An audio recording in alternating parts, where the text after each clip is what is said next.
সহিহ বুখারীর বর্ণনা 660 নম্বর হাদিস। قال رسول الله صلى الله عليه وسلم سبعة يظلهم الله في ظله يوم لا ظل إلا ظله। সাত শ্রেণীর মানুষকে কিয়ামতের ময়দানে আল্লাহ তাআলা তার কুদরতি ছায়া জায়গা দিবেন, যেদিন আল্লাহর ছায়া ছাড়া আর কোনো ছায়া থাকবে না।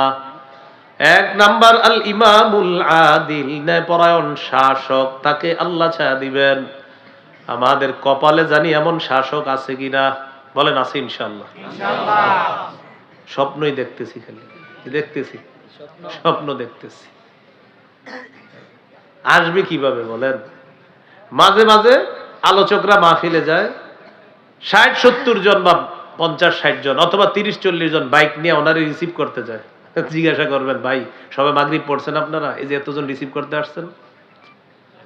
আবেগে মাগরিব পড়ে নাই অনেকে, আমি বলি নাই সব, অনেকে পড়ছে, অনেকে পড়ে নাই আবেগে। হুজুর আজকে তো হুজুর আনতে গেছি, তো আজকে মাগরিব হুজুর আসবে, দাঁড়াই রয়েছে রাস্তায়, হুজুরে রিসিভ করবে, তো মাগরিবের তো সময় বেশিক্ষণ নাই আপনার, দাঁড়াই রয়েছে অনেকক্ষণ, মাগরিব পড়ছেন নি? ও আচ্ছা, মাগরিব পড়া হয় নাই। তো মাগরিব পড়া হয় না এটা বললেন কিভাবে? হুজুর আইসা দাঁড়ায় থাকতো, আপনি মাগরিব তো বেশি সময় লাগতো না, পড়ে নিতেন। আবেগে মাহফিল করতেছি আমরা, এই জন্য হুজুরে রিসিভ করতে গিয়ে মাগরিব পড়ি নাই। এখন আপনারা ফতুয়া দেন না যে মাহফিলটার উপকারিতাটা কোথায় হবে? তো এই দেশে আবার আমরা মাহফিলে বলতেছি চিল্লায়া চিল্লা, এদেশে ইসলাম থাকবে, আমি থাকবো, মুসলিম থাকবে, আর আল্লাহ তাআলা বলছেন মাগরিব তো সবাই পড়লা না। তখন বলেন কি হবে? এই কথাটি আমি আমাকে দোষারোপ করছি, আমি আমাকেই বলছি, আমাকেই রিসিভ করার জন্য মনে করেন এমন করতেছে। তো আমার ওই মাহফিলের ফায়দাটা হবে কি? যে মাহফিলে আমার শ্রোতাদের মধ্যে, শ্রোতারা যারা আমাকে রিসিভ করলো, তাদের কেউ মাগরিব পড়ে নাই, কেউ এশা পড়ে নাই, সেটা আমি আমাকেই বলছি। রাসূলুল্লাহ সাল্লাল্লাহু আলাইহি সাল্লাম বলেন, 7 শ্রেণীকে আল্লাহ আরশের ছায়া জায়গা দিবেন। 1 নাম্বার ন্যায়পরায়ণ শাসক। 2 নাম্বার ওয়াশাবুন নাশাআ ফি ইবাদাতি রাব্বিহ, ওই যুবক যে যুবকের যৌবনকালটা ইবাদতে কাটে। বর্তমান যুবকদের অবস্থা হলো এমন, যা বলবেন বলে আমার ইচ্ছা। এই মিয়া নামাজ পড়েন না কেন? আমার ইচ্ছা। ভাই চুল এত বড় কেন? আমার ইচ্ছা। এতক্ষণ মোবাইল চালান কেন? আমার ইচ্ছা। ভাই সিনেমা হলে কেন যাচ্ছেন? আমার ইচ্ছা। ভাই অশ্লীল সিনেমা দেখছেন কেন? আমার ইচ্ছা। আমার টাকা, আপনার কি? ওই মুহূর্তে যদি যে হাত দিয়ে অশ্লীল জিনিসটা ধরে রাখলেন, আল্লাহ যদি হাতটা আপনার প্যারালাইজড করে দেয়, কি করবেন? আল্লাহ যদি বলে তোর ইচ্ছা, হাত তো আমি দিছি, তোর ইচ্ছা হয় কিভাবে? চোখ দিয়ে হারাম জিনিসের দিকে দেখতেছেন আর বলছেন আমার ইচ্ছা, আল্লাহ যদি বলে চোখ তো আমি দিছি, তোমার ইচ্ছা হয় কিভাবে? কান দিয়ে আপনি গান শুনতেছেন আর বলছেন আমার ইচ্ছা, আল্লাহ বলবে কান আমি দিয়েছি, ইচ্ছা তোমার হবে কিভাবে? বলেন আসমান কার? জমিন কার? সৃষ্টিকার? আমরা কার? তো আমরা কিভাবে চলবো? ইচ্ছা হবে কার? কিভাবে বললেন কান আমার, আমার যেমন চায় তা শুনবো? কিভাবে বললেন? সূরা বনী ইসরাঈল 36 নম্বর আয়াতে আল্লাহ বলেন, ইন্নাস সামআ ওয়াল বাসারা ওয়াল ফুআদা কুল্লু উলাইকা কানা আনহু মাসউলা। হেডফোন লাগিয়ে যারা কান শুনেন, যারা গান শুনেন ঘন্টার পর ঘন্টা, সূরা বনী ইসরাঈলের 36 নম্বর আয়াতটা আজকে খুলবেন, অনুবাদ দেখবেন।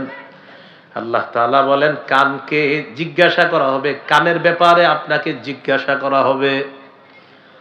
ওয়াল বাসারা, চোখের ব্যাপারে আপনাকে জিজ্ঞাসা করা হবে। ওয়াল ফুআদা, অন্তরের ব্যাপারে। কুল্লু উলাইকা কানা আনহু মাসউলা, প্রত্যেকের ব্যাপারে জিজ্ঞাসা করা হবে। এবার সবাই একটু হাতের চামড়াটার দিকে তাকান, তাকান, আমিও তাকাই, তাকান। তাকাইছেন সবাই? সূরা হামিম আস-সাজদা 20-21 নম্বর আয়াতে আল্লাহ বলেন, সবাই চামড়ার দিকে তাকান আর আল্লাহর আয়াতটা শুনেন।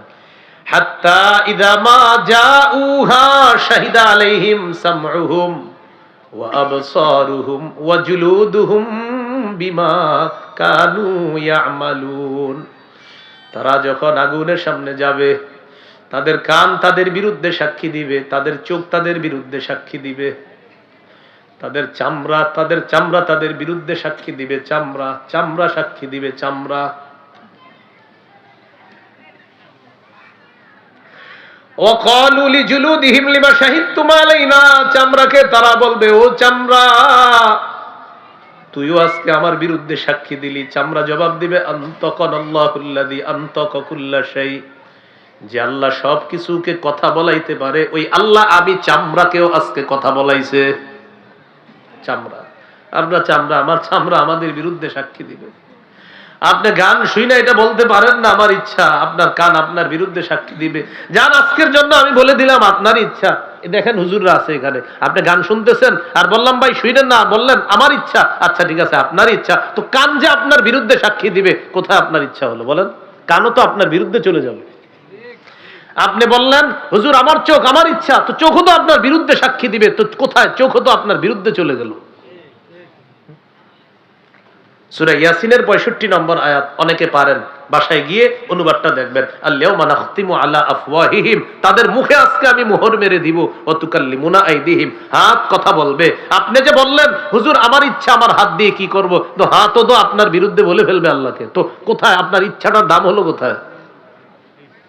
ওয়া তাশহাদু আরজুলুহুম বিমা কানু ইয়াকসিবুন, আপনার পা সাক্ষী দিবে আল্লাহ এই লোক ঠিক কাজ করে নাই। তাহলে বলেন একটু দেখান না আমার দিকে, আমি বললাম আমার পা আমার যা মন চায় তা করবো। পা বলবে কিয়ামতের ময়দানে আল্লাহ এই লোক আমারই দিয়ে এই অপকর্ম করছে। তাহলে বলেন আমার ইচ্ছার দামটা থাকলো কোথায়? এই জন্য আর এটা বললেন না, বলেন আল্লাহর ইচ্ছা। কান কার? চোখ কার? নাক কার? হাতকে দিয়েছেন, পাকে দিয়েছেন, এগুলো কোথায় ব্যবহার হবে এটা বলবে কে? আজকে থেকে আর বললেন না আমার ইচ্ছা, বলবেন এই চোখ আল্লাহ দিছে, এই কান আল্লাহ দিছে, এই হাত আল্লাহ দিছে, আমার এগুলা কোথায় চলবে না চলবে এই দিক নির্দেশনাও দিবে আমার আল্লাহ। এটাই বলছিলাম, শাবুন নাশাআ ফি ইবাদাতি রাব্বিহি, যে যুবকের যৌবনকাল ইবাদতের মধ্যে কাটে, এই যুবক কিয়ামতের ময়দানে আল্লাহ তাআলা তার ছায়া তলে জায়গা দিয়ে দিবেন। 3 নাম্বার, ওয়ারাজুলুন কলবুহু মুআল্লাকুন ফিল মাসাজিদ, এমন ব্যক্তি যেই ব্যক্তির অন্তরটা মসজিদের সাথে লেগে আছে। ফজরের নামাজ পড়ার পর অন্তর মসজিদের সাথে লেগে আছে। কখন? জোহরের নামাজ পড়বে, জোহর পড়ার পর অন্তর মসজিদের সাথে লেগে আছে। কখন? আসর পড়বে, আসর পড়ার পর বাজারে যায় ব্যাগটা নিয়ে, যখন বাজার থেকে রওনা করে আসার সময় কানটা খাড়া রাখে মাগরিবের আজান কখন হবে।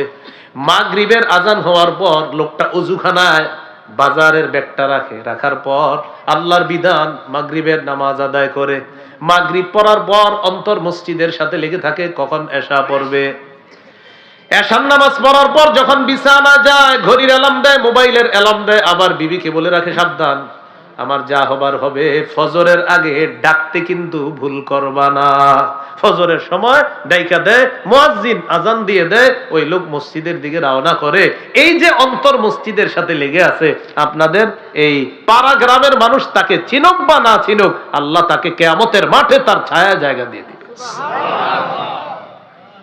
4 নাম্বার, ওয়ারাজুলানে তাহাব্বা ফিল্লাহ ইজতামা আলাইহি ওয়া তাফাররাকা আলাইহি, দুই ব্যক্তি একজন আরেকজনকে আল্লাহর জন্য ভালোবাসে, আল্লাহর জন্য একত্রিত হয়, আল্লাহর জন্য পৃথক হয়, এই দুই ব্যক্তিকেও আল্লাহ তাআলা আরশের ছায়া জায়গা দিয়ে দিবেন।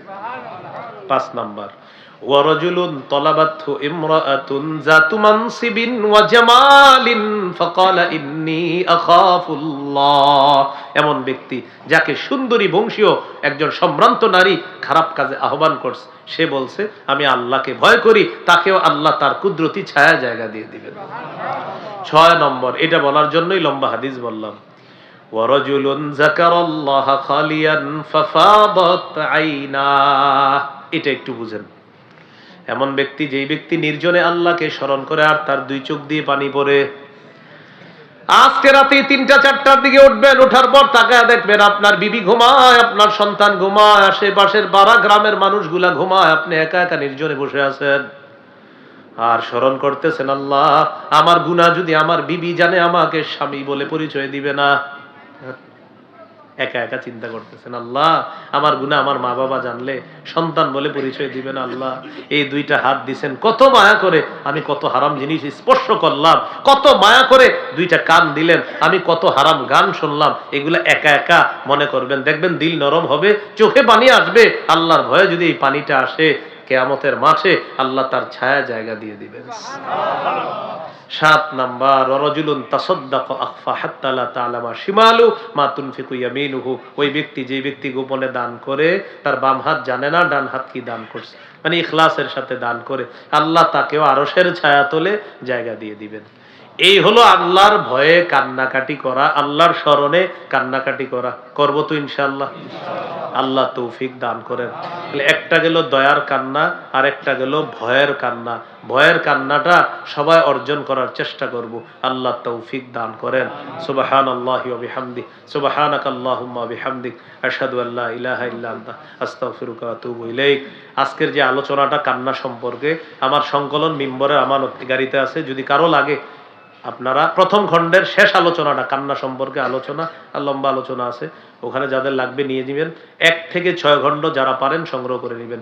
প্রথম খণ্ড সন্তানের 64টা অধিকার, জামাই বউ পুরো মুখস্থ করে ফেলবেন। প্রথম খণ্ডটা সন্তানের 64টা অধিকার, দুইজনে শোনাইবেন ডেলি 5টা মুখস্থ করে।